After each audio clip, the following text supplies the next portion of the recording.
Alam mo ba, nang sakunang kinakaharap mo, ay ikaw na mismo ang gumagawa nito. What up, world? It's your boy, just one of the guys down here. Well, I could be more specific. I'm a human.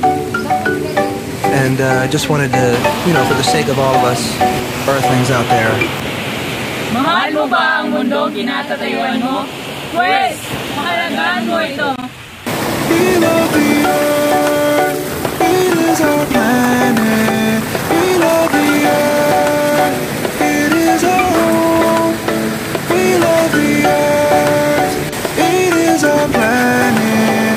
We love the earth, it is our home. Alam niyo ba, bakit dumating ang mga trahedya dito sa ating mundo? Katulad ng mga pagbaha.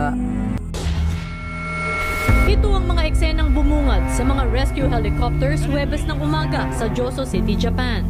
Tinatangay na ng rumaragasang tubig ang mga kabahayan. Bagyo, lindol, tsunami at iba pa. Ang lahat ng ito ay pasimula pa lang ng mga paghihirap na darating. According to the book of Matthew chapter 24 verse 408, ug kanila mitubag si Jesus nga giingon, magbantay kamo nga walay mapaisalag kaninyo, kay daghanon niya ang mutungha dinala nga akong ngalan, nga managingon, ako mao ang Kristo, ug daghan ang ilang pahisalagon, ug makadungog kamog mga gubat ug mga dungog-dungog mahitungod sa mga gubat. Pagbantay kamo nga dili kamo makuyawan, kay kinahanglan gayud kini magakahitabo. Apan dili pa kini mao ang katapusan, kay managgubat ang nasud batok nasud, ug ang gingharian batok sa gingharian, ug mahitabo ang mga gutom ug mga linog sa nagkalaing-laing mga dapit. Kining tanan mao lamay sinugdanan sa mga kasakit. Ramdam mo ba ang init na hatid ng sikat ng araw? Amoy mo ba ang mga iba't ibang amoy na kailanmay hindi mo nalalanghap? Upansin mo ba ang mga unti-unting pagbabago sa ating mundo? Pagbabago na hindi kaaya-aya ang apekto nito sa bawat kapwa nating tao? Dahil ako ang tatanungin mo? Oo, ang isasagot. Maraming taong nagtataka kung bakit naging ganito ang sitwasyon ng ating mundo. Marami ring nagsasabi na hindi na talaga ang mundo na hindi nila inakalang totoo ang mga pagbabago. Sa ating mundong kinatatayuan, tayong mga tao ay may kakayahan gumawa ng kahit ano basta ito ay nakakabuti para sa ating lahat. Alam natin sa sitwasyon ngayon ay marami sa atin na mas pinipili na lang ang gumawa ng kahit anong gawain na basta lang mawala ang kanilang kalungkutang naramdaman, sakit at kaguluhan sa bawat puso at isipan, dala ng kahirapan at hindi natin maidinay na sa bawat hakbang ng ating ginagawa, bawat araw na hindi natin maisip kung ano kaya ang magiging apekto nito sa ating mundo. Tila'y nalilito ka pa kung ano ang ibig sabihin ng mga salitang binitawan namin.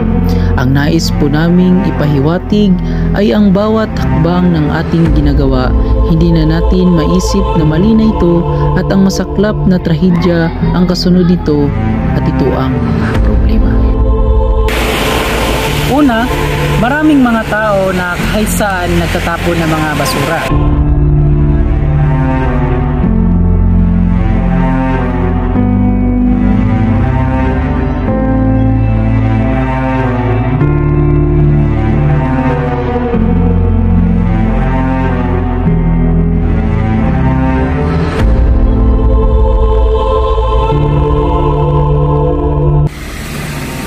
Hindi mo ba alam na ang basurang maliit, pag ito'y pinagsama mo, dumadami?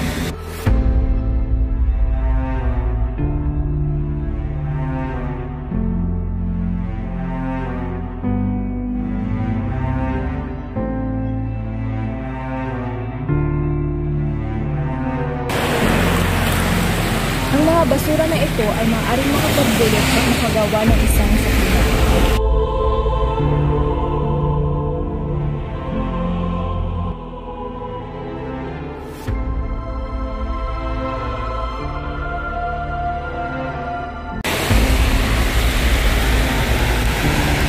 Wala silang kalam-alam na pati mga maliliit na mga isda ay nadadamay. Mayroong iba sa atin na tinatapon ang kanilang mga basura sa ilog na nagiging dahilan ng pagdumi ng tubig. Isa rin, nagiging dahilan naman ng pagkamatay ng mga isda o anumang nabubuhay sa tubig.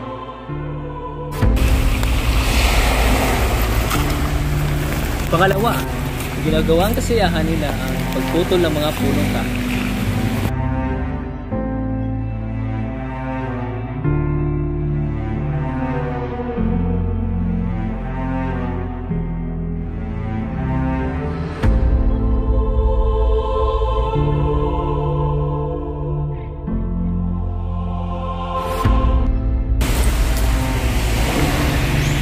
Sana rito ang tinatawag nilang illegal mining. Nakamamangha ang ganda ng Caraga Region sa Mindanao mula himpapawid. Bukod tangi ang bughaw ng dagat at ang luntian ng mga gubat at sakahan. Pero habang papalapit sa bayan ng Claver, Surigao del Norte, unti-unting uukit sa tanawin ang kulay paso ng binungkal na lupa. Dito kasi ang operasyon ng tabi-tabing minahan ng nikel. Sa 40 minahan sa buong bansa, 22 ang matatagpuan sa Caraga. Pangatlo, dahil sa kahirapan na ating kinakaharap ngayon, times 2 na ang pagsisikap ng mga nanglalambat sa dagat. At dahil sa unti-unti na lang ang nakukuha na isda, gumagamit na sila ng mga dinamita panghuli ng isda na sa paraan na ito marami silang nakukuha. Hinalang bangka malapit sa Carabao Island habang nagsasagawa ng Maritime Security Patrol ang mga otoridad.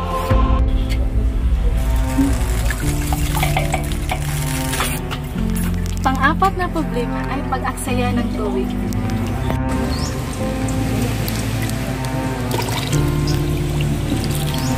Huwag mong sayangin ang tubig na ibinigay sa iyo. Dahil kung tagtuyot darating, mawawala rin ang buhay natin. Yan ang ilan sa mga problema na ginagawa ng mga tao hanggang ngayon at walang dalawang isip na ginagawa ito. Kaya ikaw, ikaw, ako, tayo, sila. Tara, tayo'y magtulungan. Sakunay ating labanan gamit ang Sakunatex.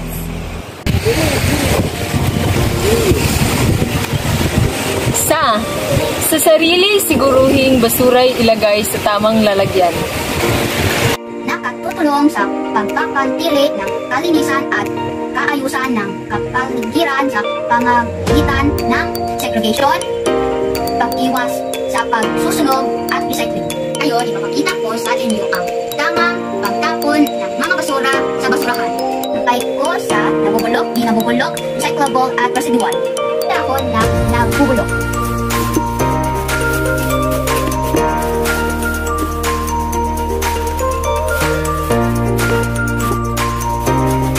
Plastic wrapper ilagay sa di nabubulok.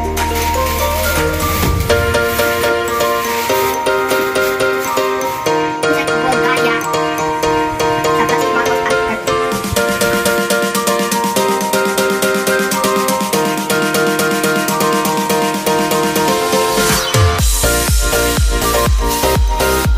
Residual yan po ay di nabubulok o di na recyclable at di na mapapakinabangan, sira, laruan, tiyanila at diaper.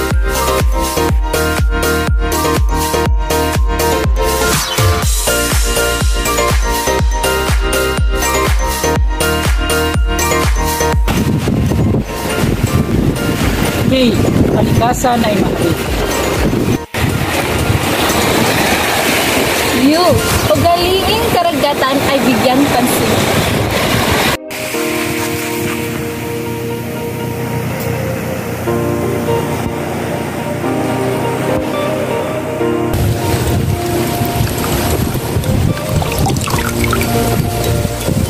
N. Luna sa pag-aaksaya ng tubig. A. Ating buksan ang ating puso't isipan para sa ating kinabukasan.